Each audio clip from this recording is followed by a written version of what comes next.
Why is cancer so hard to kill?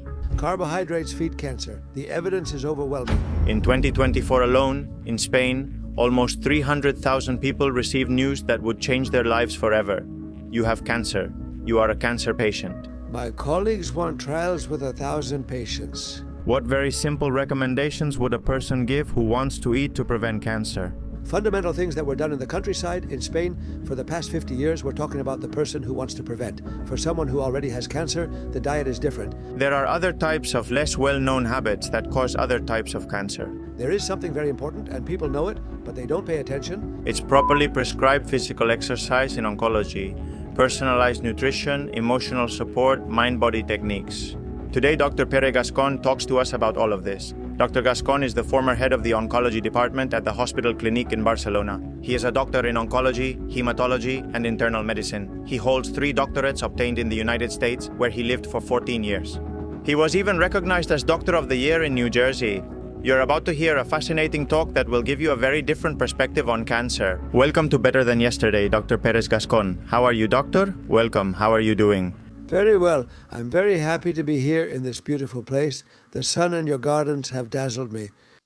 Beautiful and sunny at last after months of rain. Yes, yes, yes. So, as I said in the introduction, today we have an intense program, an important program because of the scope of your specialty. May I address you informally, doctor? Yes, thanks. I speak to my students informally. 18 years old. Of course, you've spent your whole life studying cancer, and I like that you haven't just stuck to the orthodox view of cancer as a genetic disease and that's it, but you've wanted to go a step further, right? Yes.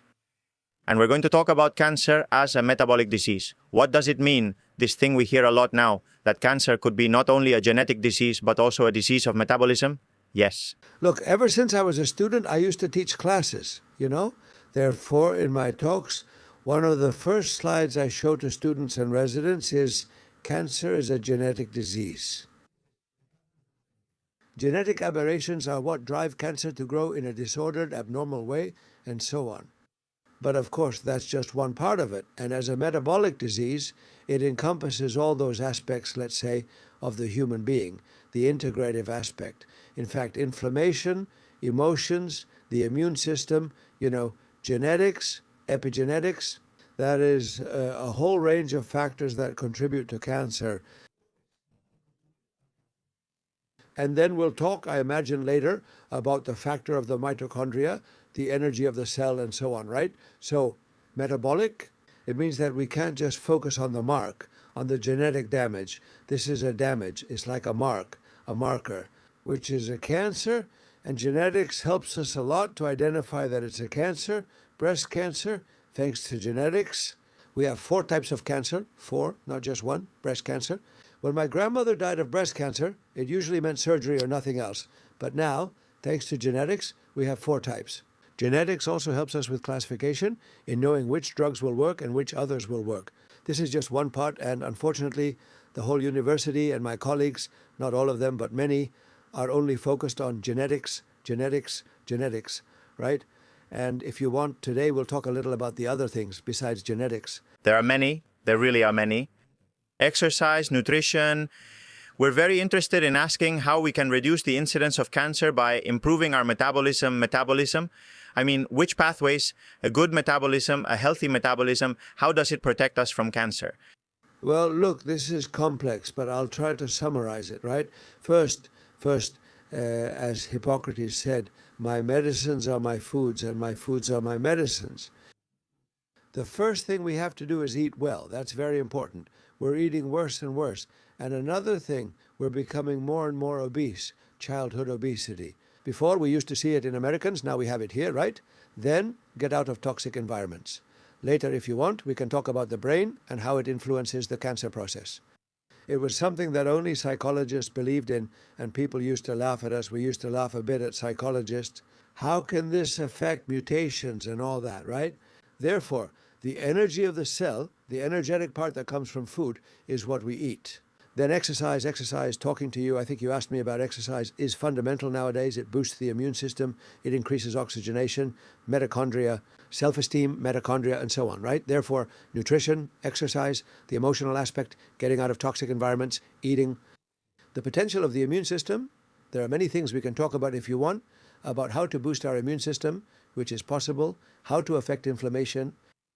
When we talk about the brain, when the brain is restless, uncertain, thinking I'm going to die, negative thoughts, the brain releases inflammatory substances and releases cortisol. Cancer grows with inflammation, so inflammation is the worst thing we can have. Chronic, thanks to inflammation, we are in this world, because if you have a wound, an accident, a trauma, inflammation helps us heal. Therefore, acute or chronic inflammation is fantastic. It saves us. But chronic inflammation, the kind the body can't resolve, leads us to problems. Very common cases, right? Smoking causes chronic inflammation. After 20 or 30 years, you can get lung cancer, H. pylori, the stomach bacteria, if you don't notice it. And that's a message that needs to be said here. Those people who have dyspepsia, pain here, going up and down, and they tell me, doctor, I've had this all my life, but after 30 years of having this, it can cause stomach cancer, right? If you remember, there were some years when people with chronic hepatitis would go to Madrid to protest because there were some antiviral medicines they used, like 5,000 euros and so on and so on. And if you have untreated or chronic hepatitis, you end up with either cirrhosis or liver cancer. Therefore, inflammation is something that needs to be addressed and reduced. You understand? The toxic environments I told you about. The genius when it comes to nutrition, doctor. People who get really confused about what to eat, what not to eat, what's toxic, what's not toxic. Nowadays, the word toxic is used a lot. Identify and address inflammation. Focus on reducing it. I've worked to address and reduce inflammation. And cancer? Well, look, this is it would be, in a way, going back to the Mediterranean diet, which we don't really do anymore, right? And what is the Mediterranean diet, you know? We're talking about the person for prevention, okay? With someone who is sick or has cancer, the diet is different, okay? All right. We'll talk about that too now. Yes, well, look, these are fundamental things that were done in the countryside in Spain 50 years ago. People ate, notice, a varied diet. At my house, one day we would eat lentils, another day chickpeas, another day beans. On Fridays, it was cod with potatoes because of religion, right? Now that Holy Week is coming, right? Yes, yes. So, therefore, and then depending on the region, Sunday would be a kid goat, a little lamb, a big baked fish, etc. And now in Catalonia, well, snails, macaroni, that's it, right? But it was already the weekend with the family. I mean, during the week, it was mostly a lot of legumes, a lot of vegetables, right? A lot of salads, a lot of greens. A lot of greens? I used to eat it a lot. The onion. Before, salads had a lot of onion. Now, if you go to a restaurant, if they serve you a salad, it's really small like this, or they don't serve it at all. Before, for rural people, salad was everything, right? They used to eat, well, Swiss chard spinach. And people didn't eat, surely, when you were a teenager, they didn't eat processed foods, ultra-processed foods, this junk that's everywhere today, right? Everywhere. It existed, yes, yes. One of the things that happened to me is that I arrived in New York and went into a restaurant called Subway. Subway? Yes, it's a chain here, right? The sandwich place. And my English was very basic, to put it nicely, right? And I go in and they say to me, the bread, right? Bread, bread. They say to me, 5 kinds of bread. I didn't understand anything, right? The rye, the bun. And I say, yes. They give me one. And then you go through and they put the sandwich together for you with lettuce, tomato. You have sauce, cheese. I said yes to everything. Yes, yes, I didn't understand anything. Do you see anything? The completo. But in the end, I have a problem. In the end, they tell me, no, no, no. And I say yes. And he says to me, yeah, yeah, no, no. And I say yes. And he says, is that guy stupid? He says to me, I don't understand. That I do understand. That guy is stupid. He used to say to me, look, to eat here or to take it out, take out. Yeah, take out didn't exist. 20 years ago, takeout didn't exist in Spain. I'm telling you, and you would see people eating on the street, eating poorly. The Americans, it surprised me. My wife and I used to go to a pizzeria when pizzerias were just starting out 40 years ago, you know, and we would eat takeout, huh? Yes, with a candle and all that, it was very romantic. Yes, respecting the timing, the moment. The place, the United States, and this is exactly what we're talking about. Americans buy a slice of pizza and eat it on the street because they're in a hurry, of course. Imagine eating, you know, and walking, right? Yes, something that happened to me once related to nutrition. An article came out in the New York Times saying that the French have a lower rate of heart attacks than Americans. The bosses back then in the hospitals were irritated because, of course, they both love and hate France, you know? And how can it be that the French, They consume more wine and saturated fats, right? the cheese, pâté, foie gras, Yeah, the French eat well. and wine. And then I introduced them to something very important. He said it's just that you eat in a hurry or standing up. The French, they sit down. It's a social ritual. They talk, they laugh, and the meal is slow, Yes. So they're not stressed and they enjoy it. They're happy while eating. And they share it. They share. And what about the stress of eating quickly? So, more or less, we would say that, going back to your question, it's about eating healthy, varied, local food, organic if possible, and exercising. Yes, and avoiding those toxic environments at home or at work, because in the long run, as we'll talk about later, it affects you negatively. We'll talk about it. There's an idea, an almost idyllic idea, right? That we can deprive the cancer cell, of nutrients. Yes. Does this fit reality? Because the cancer cell is very tricky, it usually gets its way. But can we somehow, through what we give or don't give the body, help prevent the cancer cell from continuing to thrive? Yes. 2 ways are to stop inflammation, but that's not the question you asked me. There are things, and this is controversial with my fellow oncologists, right? And the evidence is overwhelming. Sugar and carbohydrates need to be reduced. Especially simple sugars, right? Yes. Of course. Yes, yes. Well, the sugars, let's say from food, right? Like when you get them from fruit. We'll talk about that, right? But let's say that carbohydrates feed cancer, and there's a test called positron emission tomography, electron. Yes. Tomography. Emission Positrons. of positrons.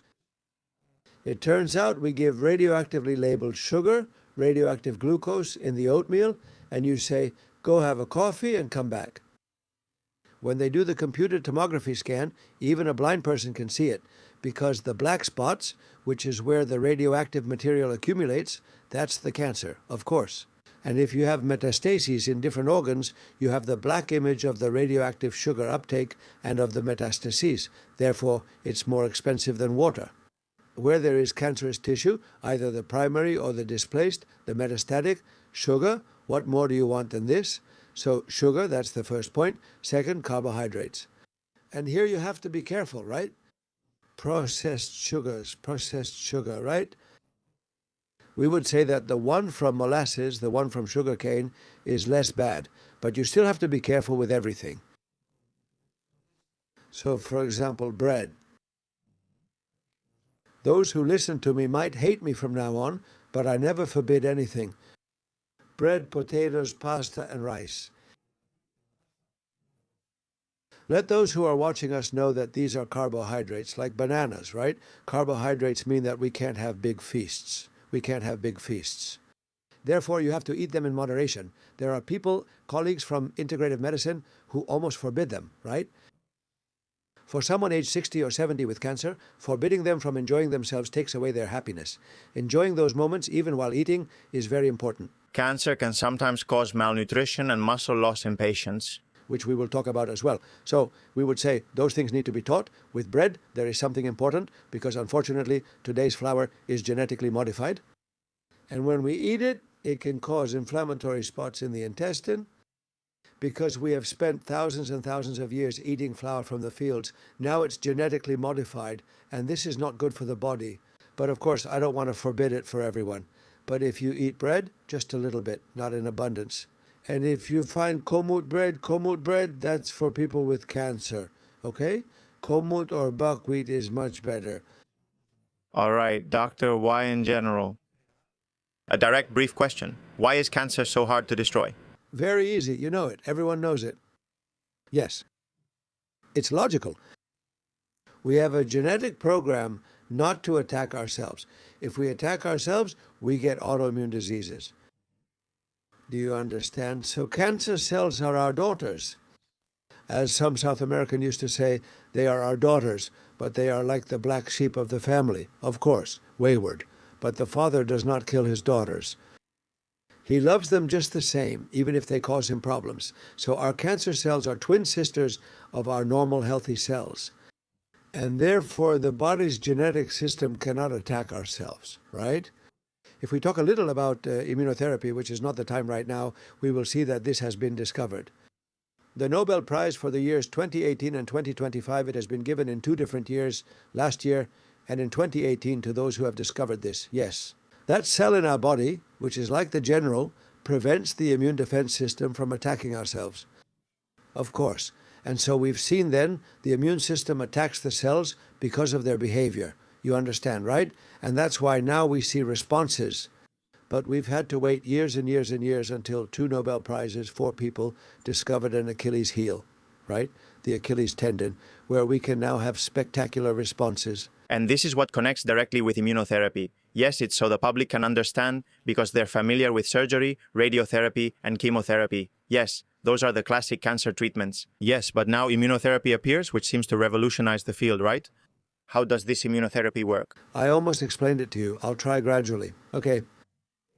We have a white blood cells and lymphocytes. That's separate. They are the ones that defend us against bacteria, against viruses, and also against cancer, right? So there is a white blood cell that makes up 1% of all white blood cells, which is called the regulatory T lymphocyte. I say Trex, but it's not the dinosaur, okay? It's a regulator, which is what the Nobel cousins discovered 2 years ago, okay? The Nobel cousins. And this is the one that forbids or inhibits all the cells, its soldiers, the lymphocytes, all of them, from attacking the tumor. We've identified it. It took years to identify this one, just 1% of all of them. That's wonderful. And now we know what it looks like. We already have some structures that we can identify. And when we have a protein portion identified, we already have monoclonal antibodies. Nobel Prize of 75, which are like guided torpedoes aimed at the target. So we know that this lymphocyte, the general, let's say, we'll call it the general, says, don't attack myself, right? Us, right? Yes. We already have targets in this cell, and those substances that we make synthetically, which are identical in chemical structure, to the antibodies we make with a vaccine. When you get the measles vaccine, you make antibodies. It's an immunoglobulin that attacks measles, any virus, okay, chickenpox. Well, we can reproduce that structure, a phenomenon of biotechnology, identical, human, that targets the cancer cell, identifies it and destroys it or immobilizes it. To destroy the lymphocyte, the general, the soldiers do what they are trained to do, attack. So they attack the tumor in a massive way. The first spectacular results were with melanoma. A tumor with a high death rate. Let me tell you, I assigned 2 young people to it when I returned from the United States after spending 25 years there. 25 years, that's easier said than done. So I arrived, and melanoma, when everyone was dying, nobody wanted to deal with it. It was like a cursed disease, right? I wouldn't take melanoma patients, but they all ended up with me. I assigned a young woman, and after a few months I said to myself, hey, I give up. Then another one, and later a serious person. Luckily, just a couple of years after I arrived, immunotherapy came along, and never in my life would I have thought that I would see melanoma being cured or see people with 7, 10, 11 years already. We don't say cured in cancer, we say long-term survivors, long survival, which is basically a cure, right? So with melanoma, we've had great successes. About 60% of patients are now long-term survivors. 4, 5, even 7 years. People once died in a year. Impressive, right? Now that progress has also been transferred to kidney cancer. Also, there are great survivors. I mean, metastatic cases, the ones that can't be cured, right? Then we moved on to the lung. Immunotherapy with chemotherapy, 70% response rate in lung cancer. Not all of them are cures, but responses. We increase survival, right? Urinary bladder cancer, great survivors too. So, we're still struggling with breast and colon. We haven't found the target yet. We're looking for combinations, but this is spectacular. Immunotherapy is a new chapter, we could say, in oncology. It's true that these drugs, which are also very expensive, don't work as well when the patient has an altered metabolism. For example, if they have insulin resistance or type 2 diabetes. Yes, you've done your homework. I totally agree. For example, a cachectic person with a cachectic person, their immune system, their defenses are very low. So you can give chemotherapy to a cachectic person and it won't work. Because to cure cancer, we need chemotherapy, radiotherapy, surgery, all of which we will talk about in a moment. We need more resources than just the ones I've mentioned. Yes, man, of course, the immune system. And immunotherapy. Yes, you say two old resources, the old ones plus, your own immune system. And later we'll talk more about the many resources we have in integrative oncology, which is global oncology. Integrative, they've put a label on me.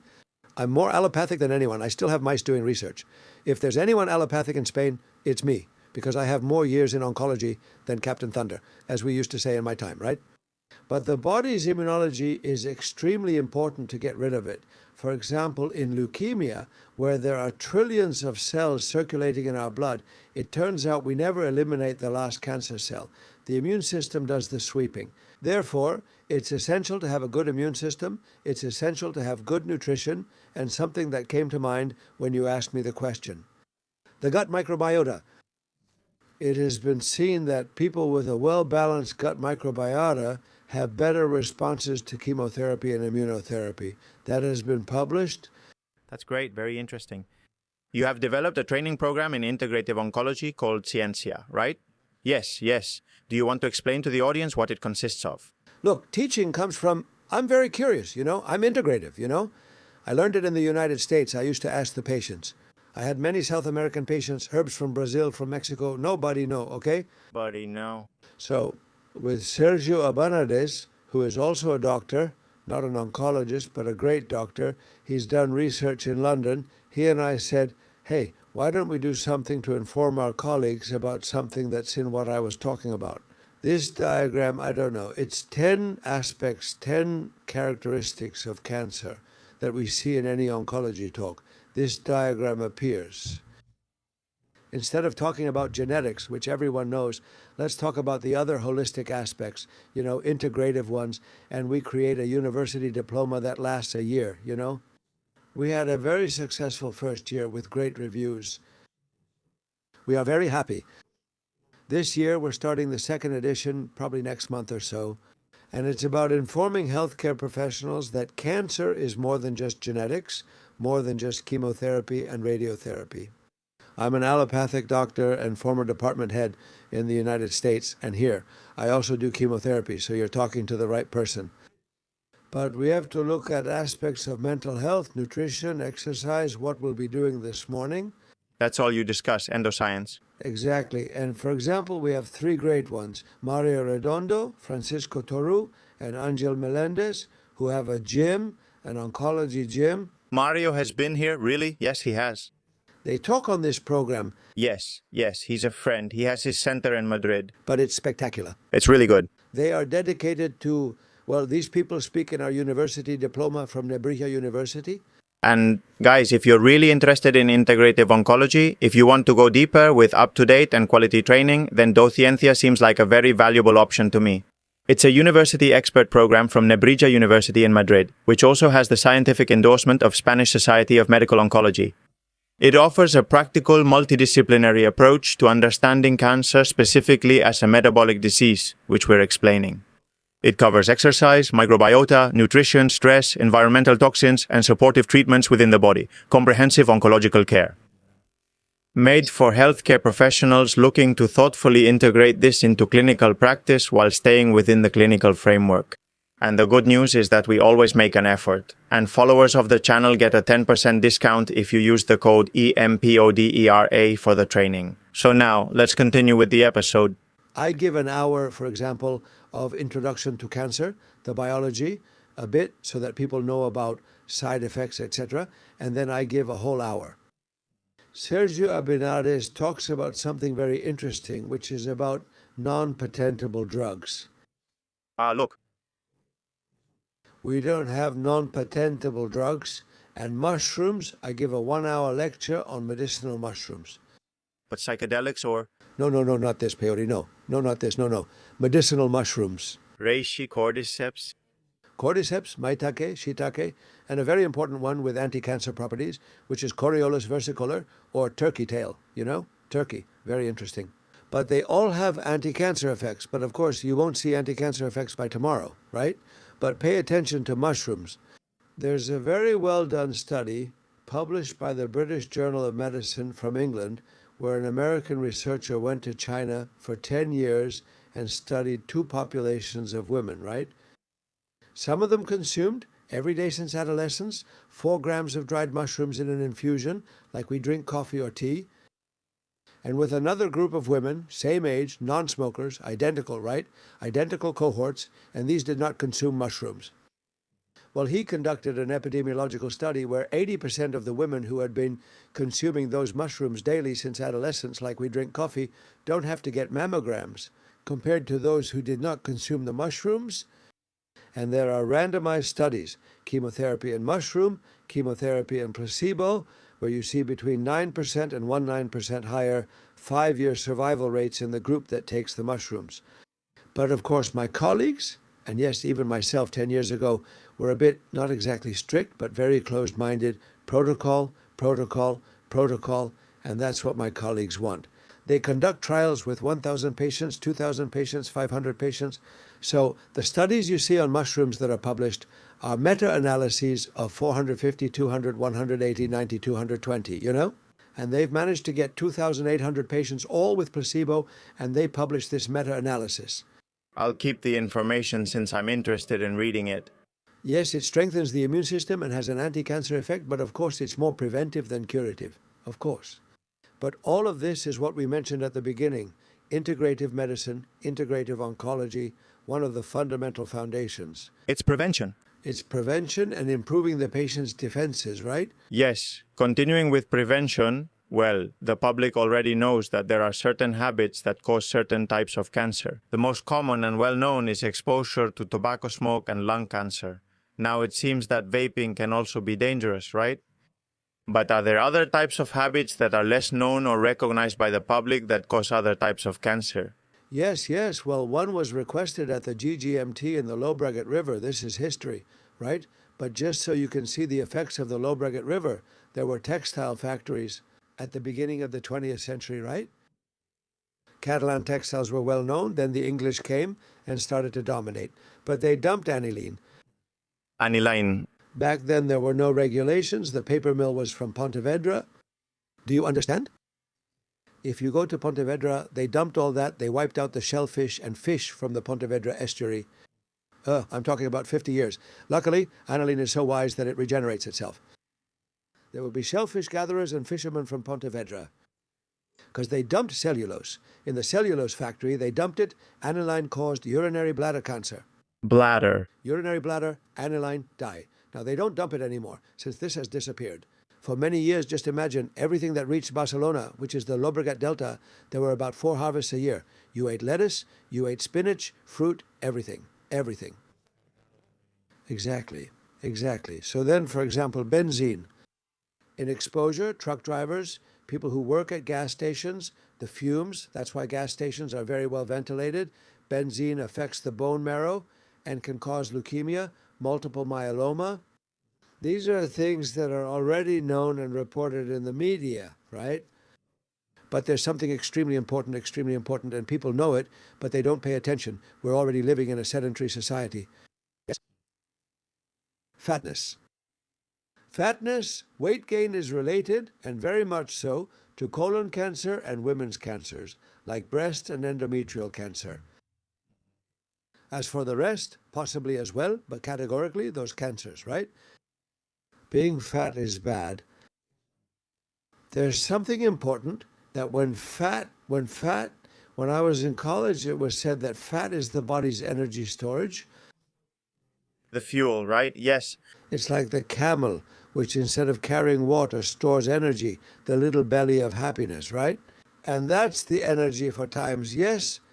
But no, in excess it turns into...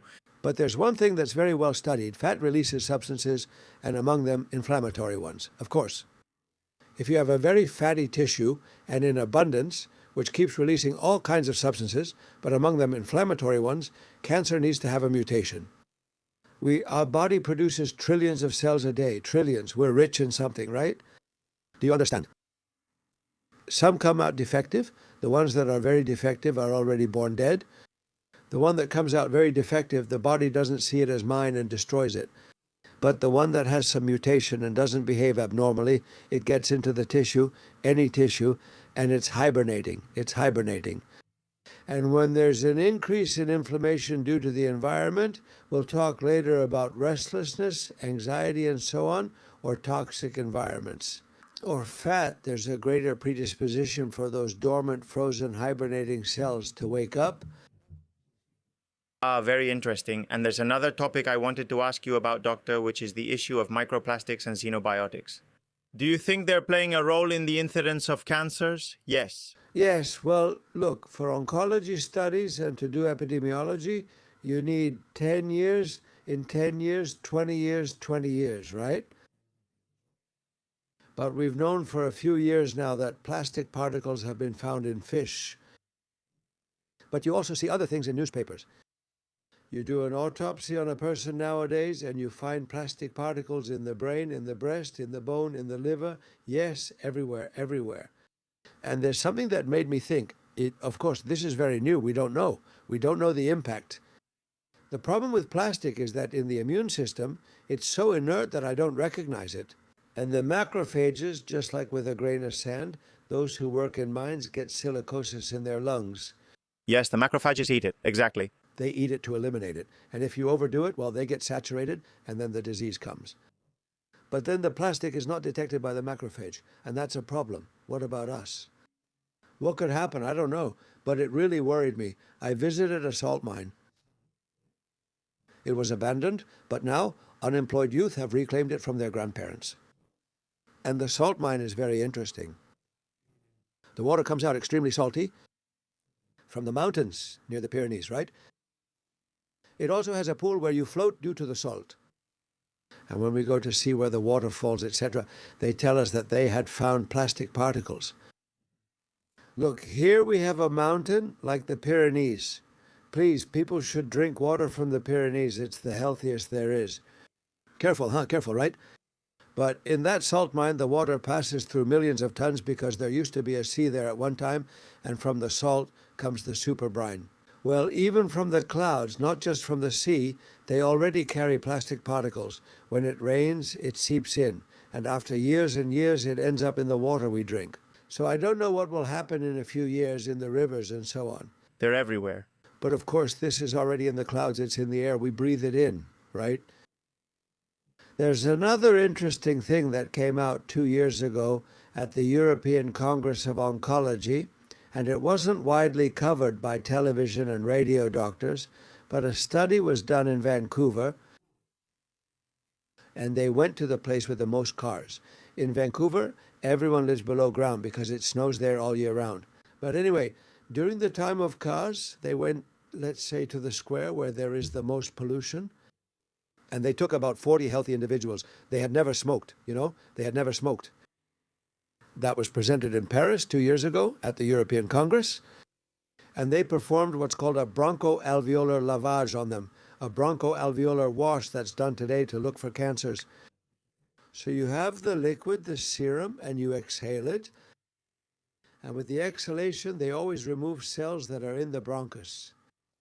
Those cells, 18% of healthy people between 25 and 35 or 40 years old young who had never smoked but lived in the most polluted area, 18% had mutations in their bronchial cells. Do you know what passive smoking is? Of course. Or going to polluted places and getting lung cancer passively by inhaling the fumes. Well, maybe that's the answer. Of course, a very important topic. Doctor, when did you become an oncologist? What year? I chose to go to the United States instead of working as an oncologist. After finishing my studies in Barcelona, I left for the United States. And there I did my doctoral thesis on endorphins. Then I did hematology. I did internal medicine. There I was required to do internal medicine. I did it in Brooklyn. From there I went to the National Institutes of Health, which is the place where the first oils come from. I haven't gone. Were they? Yes. To your question, it was 75 I was in the United States.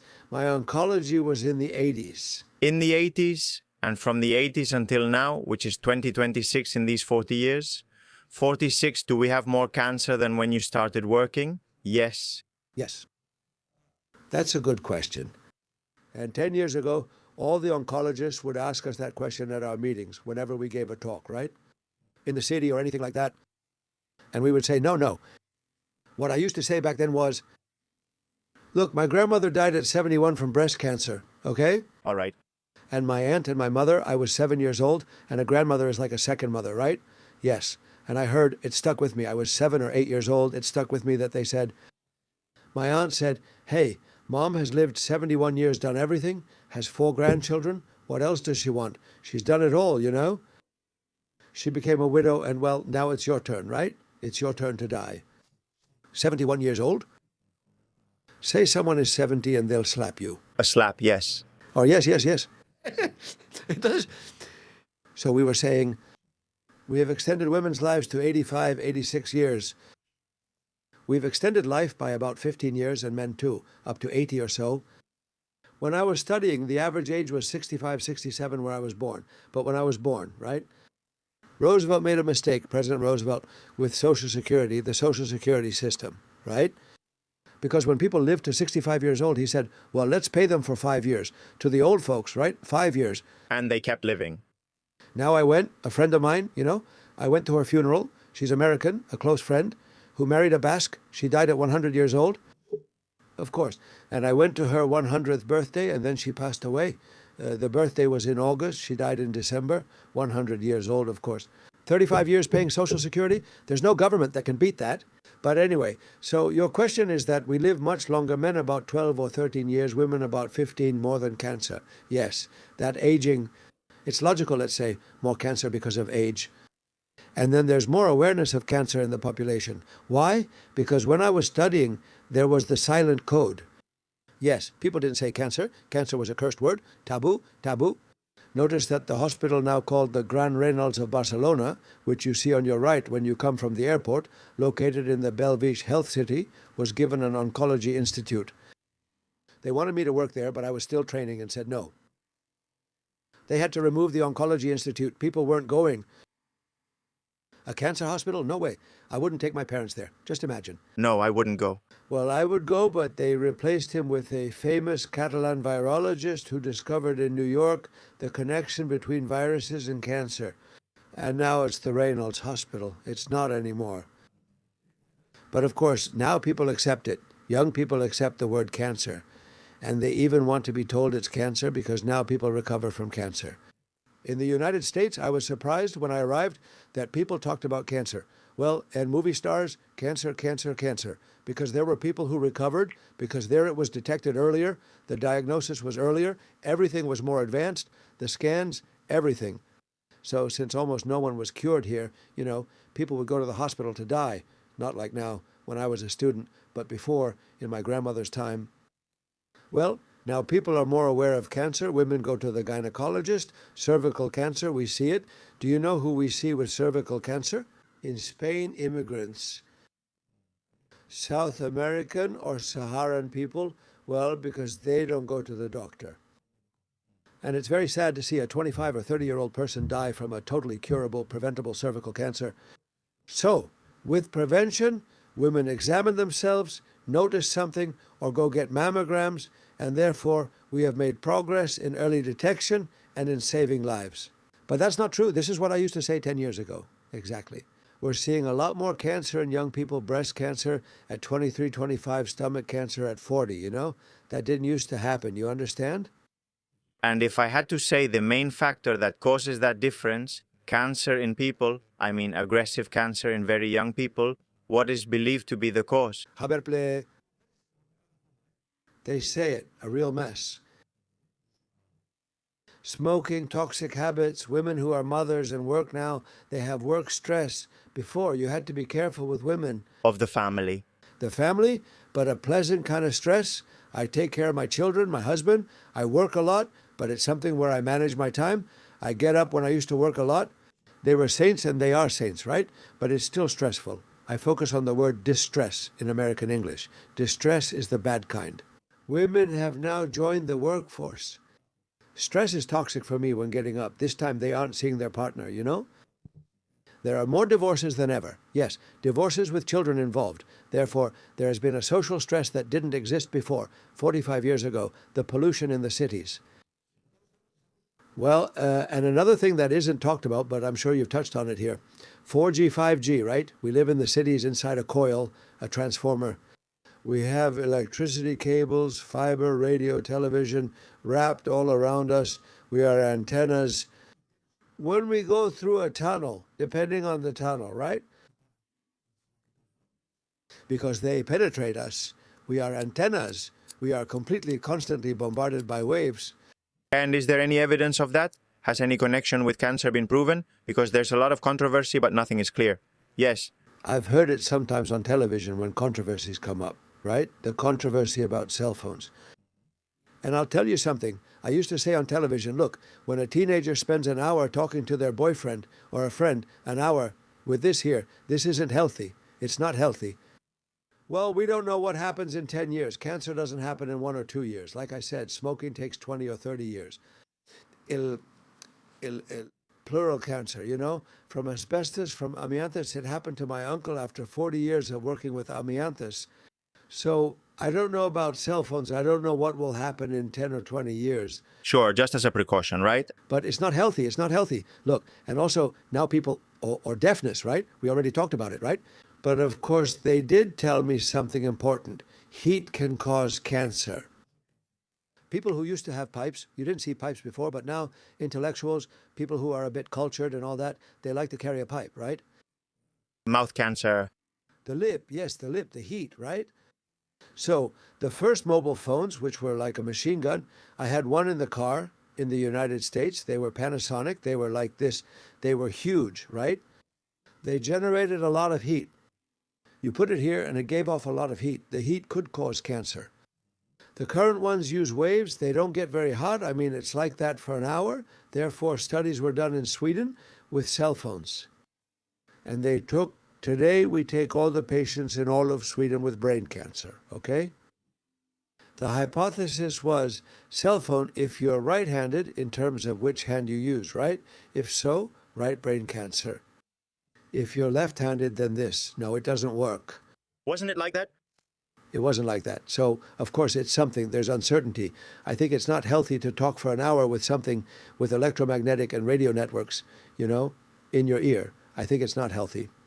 But there's no conclusive evidence. It's something that's an unknown. It's still an unknown, just like, although I think less so, the next topic, which we said we were going to talk about, and we will, the topic of emotion. I want to introduce it. I've read a Canadian author who's a family doctor. His name is Gabor Mate. That this man has studied the link between different personalities or emotional patterns in cancer. And he has described what he calls the cancer personality. Yes, this person who keeps everything inside, doesn't express it, can't show their point of view, doesn't communicate properly, and ends up developing cancer. What part of that is scientific evidence and what part is a hypothesis? This is more in the field of psychology. It's hard to prove these things with humans. How do you test for depression? There's a scale from 0 to 100, you know, right? Toxic amides, like those. But yes, when it already causes somatic reactions in the body, right? So what you're telling me is true. It's not good. And that's what is said in morning cry. Women approach me more often than men. They have just been told or considered cancer, or when I break the bad news to them, like an escape. Let out everything you have inside. Keeping emotions inside is not good. It's not good because the body, as we will see next, develops inflammatory substances. In other words, repressing emotion and not expressing it is inflammatory. Yes, yes. And sometimes toxic. So in those cases, it also reduces, let's say, cortisol. This has been seen in people who have just been diagnosed with cancer. I imagine that a person who doesn't let it out, who doesn't share it, is much worse off than someone who talks about it freely, you know? But specifically for the person who keeps this inside, there aren't any publications. There are some in psychology. But on the other hand, the brain, the person who is restless with uncertainty, I'm going to die. What will happen to my children? I won't see them grow up. I won't see them. So that kind of anguish caused by the cancer diagnosis is very well proven. Very well proven. I can put myself in the shoes of someone who takes everything in. For me, it's much worse because I already have a personality that's more prone to developing more inflammatory substances because I don't have any kind of outlet at all, right? So it's something very important. When my people come to my office, I spend an hour and a half. Talking. Yes, not just talking, no, with them. Dialogue. Very exhausting, right? Because I want to touch everything. And before, I used to spend 5 minutes on the psychological aspect, right? 5, 10 minutes. Bad, stuff like that. Now I spend about 20 minutes. Because it's been proven, really proven, that a person diagnosed with cancer, right? I mean, with a cancer diagnosis, right? They have uncertainty, anxiety. Distress keeps them awake. Sleep is essential, which I'll also mention. Lack of sleep is not good. The brain needs to be completely rested in the morning. Rested, right? Sleeping is very important. A patient would rather take a pill than have insomnia, right? Of course. So, as I was saying, we release inflammatory substances, interleukin-6 alpha, etc. I'm not going to discuss that with you. This must be published, right? So, those inflammatory substances, we've already talked about this before. Cancer grows with inflammation. But in addition, we release cortisol. Right? Cortisol. Cortisol is cortisone, a type of cortisone, which causes our lymphocytes, the cells that attack tumors and viruses, and have an impact, but especially those that attack tumors, to decrease in number and not be as active. Now imagine, as if it were a field, we have the cancer cell, with a field fertilized by inflammation, caused by emotions, produced by the brain. That can be seen in tests. No, right? I'm not making this up. That's why I take more time to address this. I have to take the patient's situation very seriously. And then we have a cancer that is fertilized by an inflammatory environment, and the predator, the cancer's predator, which would be the T lymphocyte, well, it's low in both quantity and quality because the cancer grows. Do you understand? Therefore, to avoid remissions and relapses, mental control is very important. And here, for cancer, I recommend, as I said, yoga, qigong, meditation, mindfulness, whatever works. But you have to, every day, you have to let your brain rest so it doesn't throw stones at the roof of your life, of course. And what also happens is that these mind-body strategies are hard to learn when you're already dealing with the anxiety of cancer. It would be good to develop them when you don't have cancer, when you're well, when you're healthy. Because that way, if you have the bad luck of getting cancer, you'll already have that tool. It's true that, as you said, in an environment where I can't sleep well and I'm uncertain about living or dying, it's often very hard for patients to start meditating. I'll tell you something. I don't see a businessman or an alpha male doing it. I have a table with a lotus flower, you know? I just don't see it. You have to analyze each one. You also have to be a psychologist, like a psychologist, a real psychologist, and analyze the person. There are people, you see someone from a village or something like that, you don't understand. But people in cities, middle-class people and so on, you'd be surprised by a lot of women. A lot of women do yoga. Yes, they like it more. Now it's a more feminine profile than masculine, but we have to learn too. We're already starting. I have the chief of surgery at CERVET, Nard Vienna Nova, from Lerida, a surgeon. You know what surgeons do? They walk down the hallway and do this to you, right? Knife, right? And so he, the surgeon, gets up very early, has learned meditation. He tells me, he says, I'm a different person now. Of course, I go to work relaxed. I don't get so tired from standing. I don't get nervous with the nurses. I'm a different person. He says, do it, you know? Yeah. It's hard, 10 minutes a day. But what I say is I tell them, look, check out Qigong, Tai Chi, meditation, mindfulness on YouTube, and pick something that you like. Women have it easier since they always have a friend who does it. Or she did it years ago but doesn't anymore, you know? But you should take a moment of calm each day to disconnect from the noise. I don't know if you know Andrés Martín Asuero, who is, let's say, the pioneer in Spain. I think he's also Catalan. In mindfulness-based stress reduction, which is mindfulness-based stress reduction, the scientifically validated mindfulness technique applied to medicine. Yes. And he also works with oncology patients. It's fundamental. I'm telling you, the first point is the brain, you know, to calm down. And then it's very interesting because relaxation is another thing. I tell them when I see that there's no way, you know. I don't know, do as you wish. And to wrap up the point a bit then, to give a bit of scientific weight to the topic of emotion in the incidence or appearance of cancer. In pathophysiology, I mean nowadays, doctor, you would see, for example, well, emotions. I don't like to say negative because psychologists don't want us to call them positive or negative. But a certain adverse emotional profile or toxic environments, as you say, could be a risk factor, another risk for the development of cancer? Just like smoking or just like... No, not at all. No, not at all. Also, two journals have come out that, in a very strong way, the best journal is in cancer. One is Cancer Cell American, and the other is Nature Reviews. Nature Reviews, I love it. What excites you? Look at what excites you. Chronic stress and cancer. That's the title, right? The best journal, let's say Nature, I don't know if it was founded by Newton or Darwin, in England, and Cancer Cell, which has become the journal everyone wants to publish in because it's the hardest one to get published in, right? So in those two, the titles are very similar. They're reviews. It says chronic stress and cancer, mecanismos, pathophysiology, mechanisms, and future treatments in the title of these journals. And in one of the diagrams where you see the algorithm, the diagrams, it says emotions. A molecular biologist would never introduce a psychological concept into pure hard science. Yes, of course. Well, it appears for the first time, above factors and so on. One of them is emotions. Carlos Lopez Otin, who also defined the hallmarks of aging and cancer, has also included emotions as another hallmark of aging or cancer in his latest review. Absolutely. He's now a good friend of mine in person. He's an exceptional person. Yes, he was also here talking.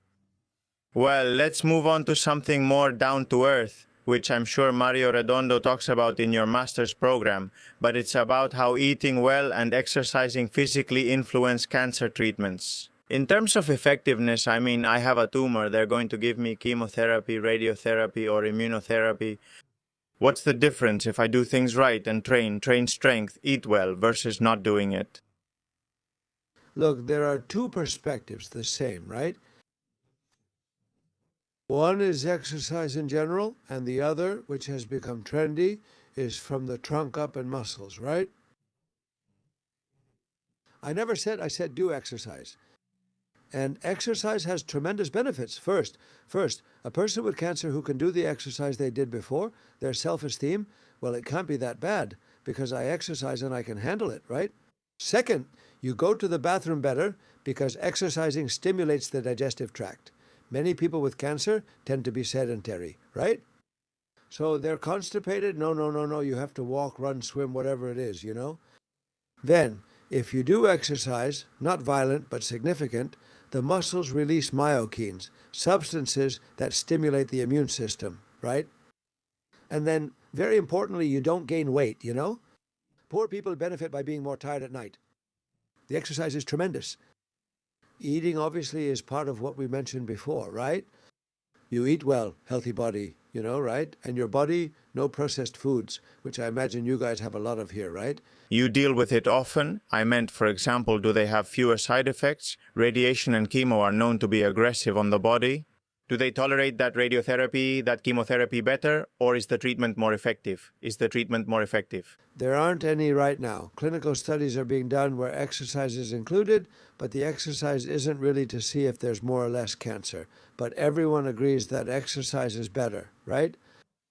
If you exercise, obviously you don't gain weight. Therefore, one of the factors that can lead to cancer is being overweight because of the inflammation it causes, right? Therefore, if you exercise, you have a much better body, right? But there's something very important that has come out not long ago. It was in the news. From the torso up and with all the exercise, the mitochondria and the muscles increase. Therefore, there's more oxygen, so more blood reaches the area, more purification, more diuresis from everywhere. I've recently added something important to my practice. Everyone has their own routine, right? Like comedians, right? You have your routine so you don't forget important things, right? But there's something I heard. In a talk, two things, but one is important. Just imagine, right now your heart rate is 67, I don't know, right? Or maybe like Eddie, your heart rate is 40. But no, I don't think it's 40, 60, 65 maybe. If you run since you're young, it goes up to 120, 130, right? If you're older, then 120, right? You're going from 65, 35 to 120, 55 times more oxygen your body per minute. Doesn't it seem impossible? I had never thought about this. Therefore, with exercise, you're oxygenating all your tissues and your brain, of course. And there's something important. Cancer becomes resistant or more virulent in anoxic areas without oxygen, of course. So, by bringing oxygen to your whole brain and all your organs through exercise, you're basically making it harder for cancer to develop because you're oxygenated. Cancer doesn't like oxygen. Very good point. Hypoxia. Very good point. You understand, right? There are more mitochondria, which, as you know, are the lungs and the energy of the cell, of course. We talked at that symposium in the university diploma course. We talked for about 2 hours about the mitochondria. And what's more, I used to invite someone, Dr. Herbas, a professor at the Complutense University of Madrid. I had an annual symposium with the head of the department on translational oncology. I invited him. He has dedicated his life to the mitochondria. And he got emotional. Yes, sir. He said, it's the first time an oncologist, I'm talking about 20 years ago, an oncologist invited me to talk about mitochondria. It's very rare. I'll come almost for free, right? Nothing. I paid for the trip myself because it's a pleasure for me to talk to an oncologist. Is he a biologist or what? Yes, biologist. Yes, he's a biologist. Biologist, Herbas, from Madrid. He must be retired, right? He's talking about 20 years, right? Very important. The, let's say, mitochondria, in the last 5 years, if you go into PAMED, which is where we go, it's the yes. Yes. The evidence repository. The evidence repository? The PAMED, you see, there are already a lot of titles that say cancer, mitochondrial disease. Yes, well, that's what we're talking about too, of course. For my colleagues, it's something like more than just a stew, right? Because unfortunately, one of the problems we encounter most nowadays in oncology, due to a lack of nurses and doctors, is that the oncologist has less and less time, right? So they don't have time to consider other aspects, correct? Like probiotics, stress. Yes, they would need consultations like yours, lasting an hour and a half. Yes, yes. Getting into new developments in oncology, just a few weeks ago, there was a stir in the country because of Barbacid. The news about Barbacid, right? The researcher and pancreatic cancer. What exactly was discovered and why did it cause so much controversy? Well, Barbacid, you know what? I met him at NIH. We're close friends. That's great. When he used to clone a knockout, which is now done easily. a knockout. He used to call me and say, Perez, right? And he would come with one of his biologists, you know? And he'd say, make a reservation for me at the Galician restaurant in your town. To eat, yes. And to celebrate every knockout. I know him very well. He's a great researcher, really. He's the one who discovered it first, to get no joke, right? But he was criticized because in Spain, because he played his cards very well with the, I won't return to Spain unless you pay me this much. If we didn't pay him, he wouldn't return. One day, they told him they'd give him what he asked for. And he came back. So he was criticized from above, from everywhere, because they said that Barbacid had taken money away from the other researchers in Spain. But anyway, Barbacid told me it's not my fault. I requested this, so it's not my issue. If I don't get this in the laboratory, I won't return. Do you understand? So what he did, he's been working with pancreatic cancer for years. And so he has some chemical substances that already have mouse models, which he has developed. So what he has achieved is through three. Why? Because a stable model reproduces it. Therefore, his models, pancreatic cancers, are reproducible. Very important, right? So what he does is he has 3 drugs. 2 were already on the market, right? Still experimental, and one that he seems to have managed to make in his lab, right? So when he gives those 3 drugs, all right, he gets a 100% response rate, 100%. Yes. In mice. In mice, right? Of course, if he has criticized, I understand you. You see, I admire him a lot, right? We are great friends. So he needed money for a phase 1 or phase 2. The pharmaceutical industry has its portfolios, right? And I have 2 patents and I want to do a clinical study, but I can't find anyone to give me anything, you know? Because the big pharmaceutical companies, the ones with millions, protect their own. So, of course, Mariano is going to say, with all his prestige, that he's doing a phase 1 to move this to humans. And he needs money, and he made something like a TikTok. I don't know if you've seen it. No. It popped up for me the other day. Now he's going to tell me he's an influencer, right? Saying, ladies and gentlemen, you may have seen on television, in the media, that we've found a breakthrough, but of course attacking the pancreatic tumor is the hardest part, because one of the things about the pancreas is that to reach it, there's a lot of fibrous tissue, and it's very hard for drugs to get through. To penetrate. To reach the pancreatic tissue. That's the big difficulty, right, with the pancreas. Besides, it's a very tricky tumor, because when the pancreas hurts, it's already a bad sign. So we arrive late, yes. And almost all cases, only about 3% are detected like that, because you look for a scan for something else, and you see something. An abdomen scan for something else. To say the problem is a big breakthrough. He has been criticized because he went to the media with mice. And when there was something like that, they would call me when the boss saw it. All my patients, hey, no mice. From mice to being able to test in humans takes about 5 years. Therefore, I think he was so excited to have a 100% response in those mice that he jumped into the pool, out of excitement. It's because of interest, because he needed to create a bubble, of public attention so that money could be brought in. That's my interpretation, okay? Yes, of course. To bring in money in order to do a phase 1 or phase 2. Of course, I totally talked about it and totally... He's my age, a few months older than me. Of course, we're not eternal. And that's it, my 2 patents. If I get them, the money will be for my son. Of course. But he's a researcher. It's about healing, about each cure. And of course, he would want to see in his lifetime that what he achieved with mice, not everyone gets a 100% response cures in humans. Now I could die, he would say, right? Absolutely. It must be a dream come true. It's interpretation, because of course, when I see that he's asking on TikTok or something like that, please, if you make donations, he has a friend who gives him a lot of money, but a phase 1 or phase 2, well. The media should be used for good, right? And what better than El? Because there are always elderly people and so on, but they've treated him for being premature. Of course, when you call a great cancer researcher, you ask, what do you think about it for the neighbor? Man, it's fantastic. It's a giant leap, right? A giant leap.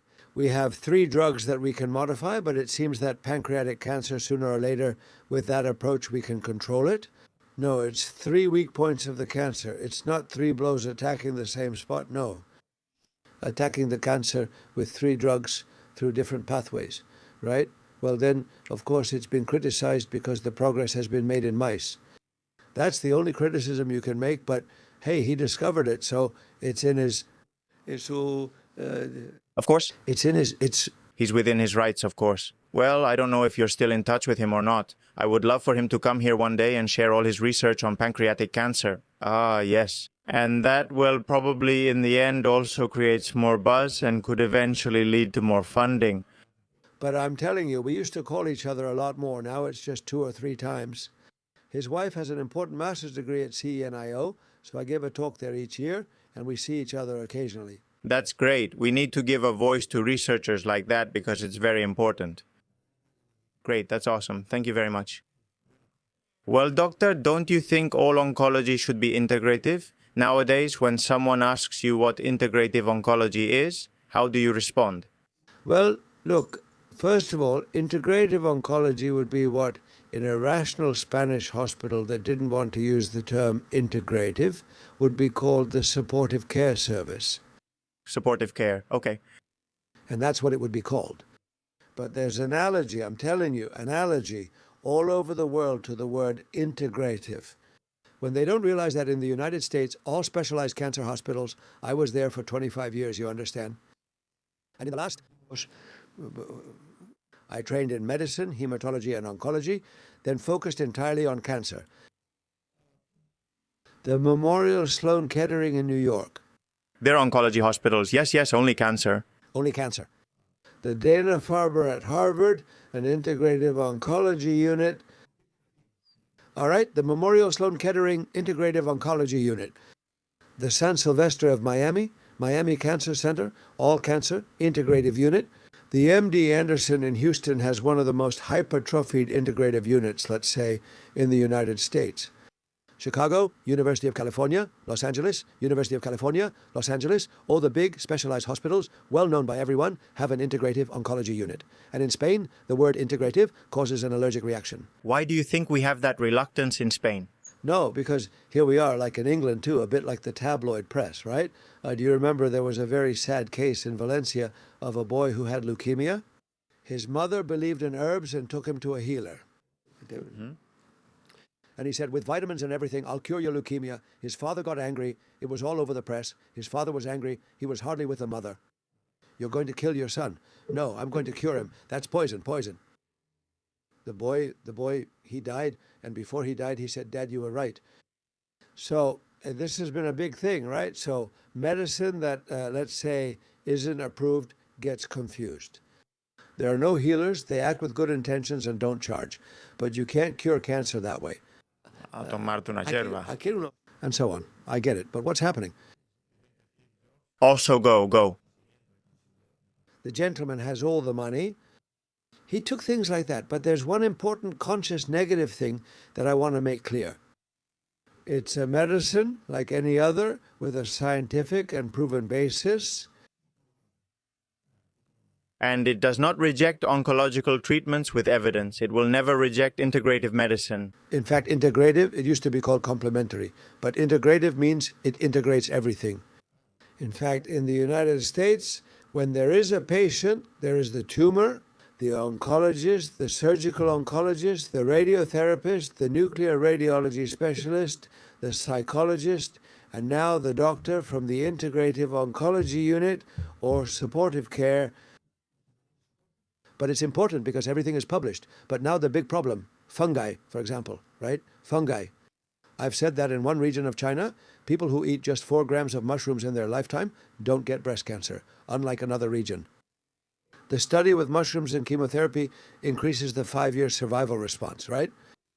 But the studies, I think I've said this before, I'm repeating myself, the studies have a small sample size because what pharmaceutical company invests in mushrooms?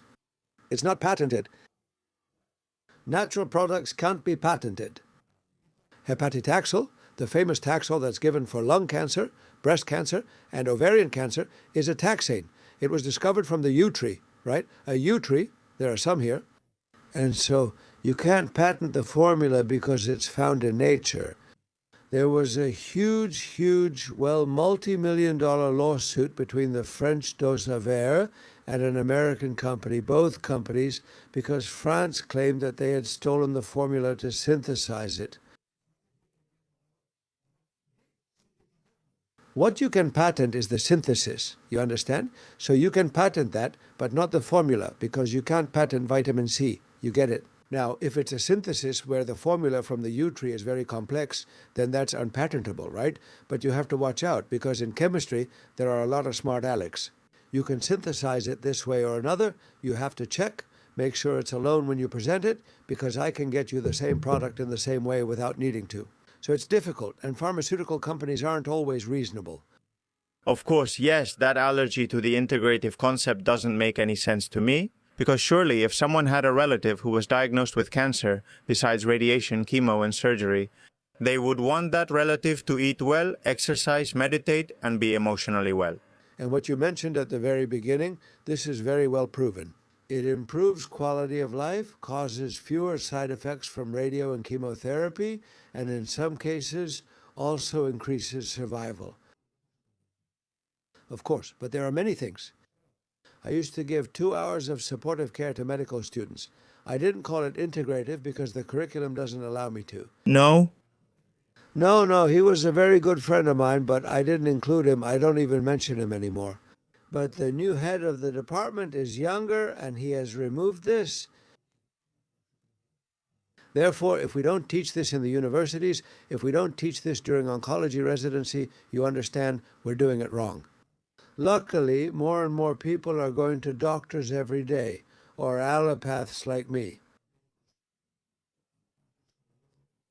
Yes, patients and patients' relatives, because by word of mouth. Word of mouth. But there's a problem. Unfortunately, patients come to us when there's almost nothing left, when there are no options. Yes, I get the feeling that classical oncology treats tumors, but we have to treat people. Absolutely. What happens is that you've been diagnosed with a tumor and they're going to try to remove it, but what happens in between causes a lot of suffering. I don't know, there's a lot of cancer in my family, for example, and my mother was diagnosed with acute myeloid leukemia at 45, and she lived for 7 years until she was 52 or 53. She almost passed away at 53, yes, the following month. And in those 7 years, her quality of life really went downhill between the bone marrow transplants and everything else.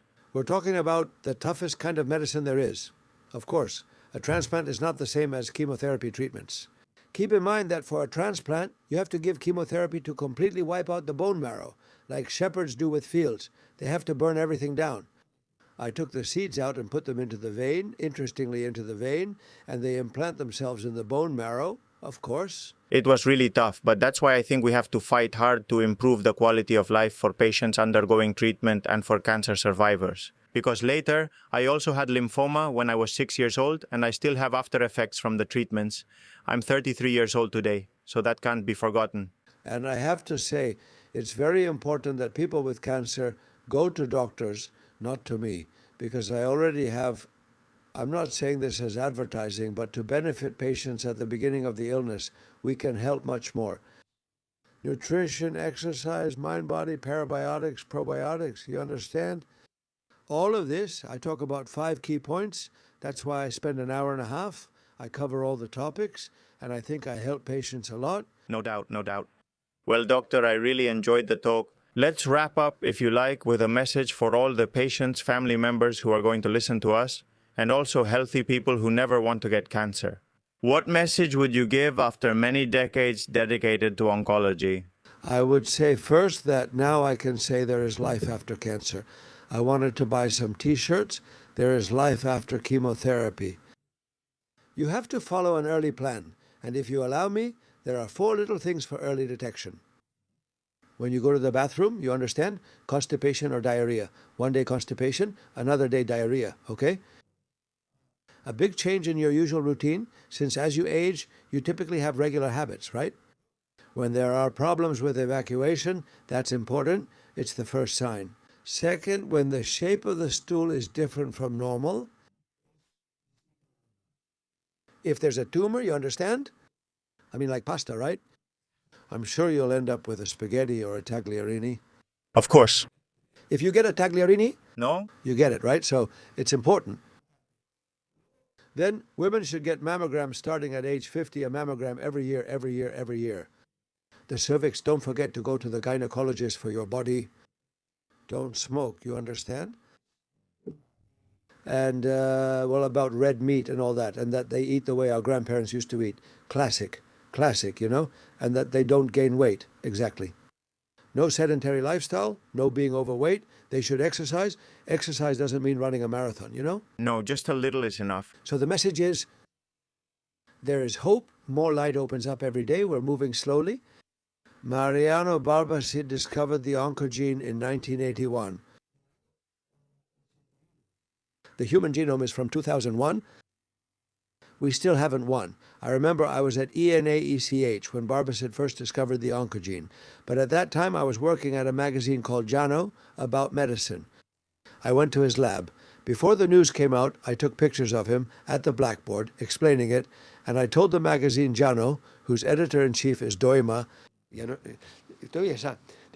I want a full page, 2 pages, and with the photos I took, right? A month after this, it comes out in the New York Times, Barbacid, everything, first a colleague, this and that, right? And then the newspapers, we were already there, the cross from Cáceres to the corner, a long corner, right? A long corner. A beach, one of those that never ends, right? Therefore, hope, buying time, very important. There are people who sometimes refuse chemotherapy because they've had bad experiences. Buying time is very important. Metastatic melanoma couldn't be cured when I arrived in Spain. And then immunotherapy appeared, and now we cure a large part of melanomas, more than 50%. I never thought I would see that. Hope, and that there is life after cancer. Very good, doctor. Thank you very much for all your experience and knowledge. And now we're going to let you go so you can enjoy Malaga a bit. Yes. Have a little snack. Thank you for inviting me. No, thank you for coming, and I'm sure this talk will help a lot of people. I really hope so. That's why I want to discuss prevention. It's crucial. Prevention is the key, guys, Prevention in oncology is more important than ever. See you in the next episode. I hope this has given you a new perspective on health. A big hug, and let's keep empowering each other.